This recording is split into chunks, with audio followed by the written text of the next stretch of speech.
نبی پاک صلی اللہ علیہ وسلم کی حدیث ہے مسلم میں طبرانی میں، حضور نے فرمایا آؤ میں تمہیں پچھلے زمانے کے ایک ایماندار نوخیز ولی اللہ کی بات سناؤں۔ پچھلے زمانے حضور نے فرمایا پچھلے زمانے میں ایک بادشاہ جادو کے زور پہ حکومت کرتا تھا۔ جادوگر بوڑھا ہو گیا تو کہنے لگا بادشاہ کوئی نوجوان میرے پاس بھیج دے، اب میں بوڑھا ہو گیا ہوں، میرا پتہ کوئی نہیں کب مر جاؤں۔ ایک نوجوان کی ڈیوٹی لگائی، بڑا زیرک سمجھدار، اپنے رعایا میں سے چن کے جو ذہین فطرت مزاج بچہ تھا وہ اس نے لگایا۔ اللہ کے محبوب علیہ الصلوۃ والسلام فرماتے ہیں بچہ جادو سیکھنے لگا، وقت گزرنے لگا۔ بچہ جب جادو سیکھنے جاتا تو رستے میں ایک راہب بھی تھا جو انجیل جانتا تھا، وہ اللہ اللہ سکھاتا، لوگوں کو حضرت عیسیٰ علیہ السلام کی تعلیمات سے آگاہ کرتا۔ اس نے دیکھا کہ یہاں بھی لوگ اکٹھے ہیں تو وہ بچہ اس راہب کے پاس بھی اٹھنے بیٹھنے لگا۔ اب جب اس کے ساتھ اس کی گفتگو بڑھنے لگی تو اس کو باتوں میں لذت آنے لگی۔ اس نے راہب نے پوچھا کہ تو کون ہے اور کس طرح سے آیا ہے، کیا تیرا معاملہ ہے؟ اس نے کہا جی میں جادو سیکھنے جاتا ہوں، آپ کی باتیں مجھے بڑی اچھی لگتی ہیں۔ اس نے کہا دین سیکھ، جادو سیکھنے والے کافر ہو جاتے ہیں، قرآن و حدیث سیکھنے والوں کو اللہ کامل ایمان عطا فرماتا ہے۔ فرمایا یہ سیکھ۔ بچہ بیٹھنے لگا، اس کے پاس آنے لگا، باتیں دل میں گھر کرنے لگی۔ ایک وقت آیا کہ مسلمان ہو گیا، اور مسلمان کیسے ہوا؟ بچہ کہتا میں تجربہ کر کے ہوا۔ اب میں تھوڑا سا وقت جادوگر کے پاس بھی جاتا اور باقی سارا وقت وہاں بیٹھتا۔ میں ایک دن جا رہا تھا تو رستے میں اژدہا تھا، بہت بڑا سانپ تھا، رستہ روک کے کھڑا تھا۔ یہ حضور نے بیان کی حدیث، نبی پاک صلی اللہ علیہ وسلم فرماتے ہیں بچہ کہتا ہے کہ رستے کے اندر سانپ ہے، رستے بند ہے، لوگ چھتوں درختوں پہ چڑھے ہیں، راش ہے۔ کہتے چھوٹا سا روڑا میں نے اٹھایا تو میں نے کہا اللہ اگر جادوگر سچا ہے تو اسے مار دے۔ چھوٹا سا روڑا میں نے پھینکا، اژدہا کوئی نہ مرا۔ پھر چھوٹا روڑا اٹھایا، میں نے کہا اللہ اگر وہ عالم سچا ہے تو اسے مار دے۔ اب جب میں نے روڑا مارا تو اژدہا مر گیا۔ میرے اندر سے گواہی آئی نہیں دین کی باتیں سچی ہیں، نہیں قرآن کی باتیں اسلام سمجھانے کے لیے عرض کر رہا ہوں، اگرچہ اس دور میں انجیل تھی، اللہ رسول کی باتیں اچھی ہیں۔ کہتے میں مسلمان ہو گیا، اب میں نے راہب کے پاس ہی رہنا شروع کر دیا، جادوگر کے پاس چھوڑ دیا اس بچے نے آنا۔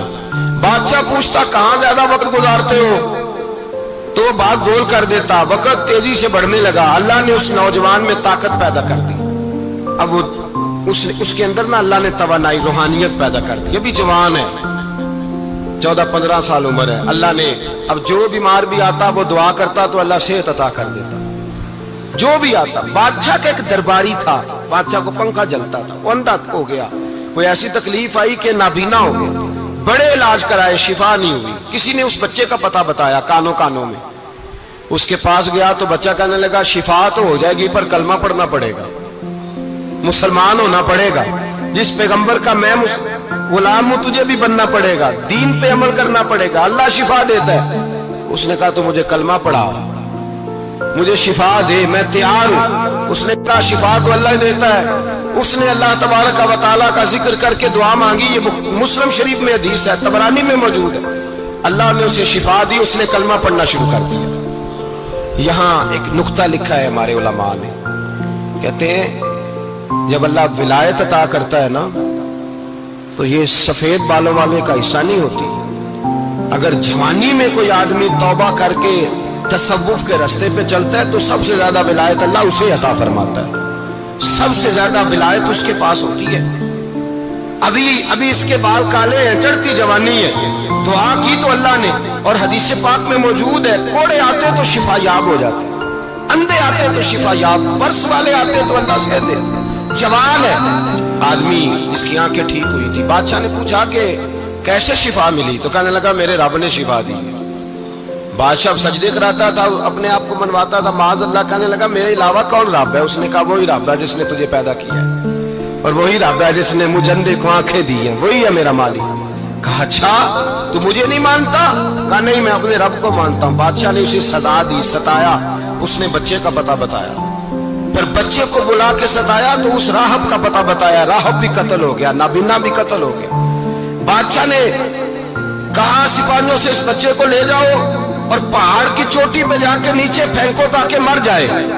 بچہ پہاڑ کی چوٹی پہ گیا تو ہاتھ اٹھا کے کہنے لگا یا اللہ میرے لیے نہیں اپنے لیے، میرے لیے نہیں اپنے لیے انہیں اپنی قدرت کے جلوے دکھا، میرے لیے نہیں۔ اللہ کے بندے اپنی جان بچانے کی دعائیں نہیں مانگتے، اپنے لیے انہیں اپنی قدرت کے جلوے دکھا، یہ دعا مانگی، جتنے لوگ ساتھ آئے تھے وہ سارے زمین پہ گرے اور سب مر گئے، پہاڑ سے گر کے مر گئے۔ بچہ واپس سیدھا بادشاہ کے پاس کہنے لگا لو بھائی میرے رب نے مجھے بچا لیا ہے۔ جوان کا ایمان دیکھو، میرے رب نے مجھے، بولو میرے اللہ نے مجھے ایمان کی گواہی دے رہا ہے، میں بچ گیا ہوں، تو جھوٹا ہے، میرا رب سچا ہے۔ اس نے کہا لے جاؤ اس کو دریا میں، کشتی میں بٹھاؤ، بیچ دریا کے جا کے دھکا دے۔ بیٹھے کشتی میں، دریا کے بیچ گئے، اور جب جا کے وہاں اس کو دھکا دینے لگے تو اس نے کہا اللہ میرے لیے نہیں اپنے لیے، انہیں اپنی قدرت کے جلوے دکھا۔ بس ایک طوفان سا آیا، جتنے سپاہی ساتھ آئے تھے ڈوب کے مر گئے۔ وہ بچہ اٹھا اور سیدھا پھر بادشاہ کے پاس، اسی کے پاس کہنے لگا لو بھائی میرے رب نے مجھے بچا لیا ہے، تیرے پاس آیا ہوں۔ وہ کہنے لگا تو کیا مصیبت میرے گلے پڑ گئی ہے، کیسے جان چھوٹے گی؟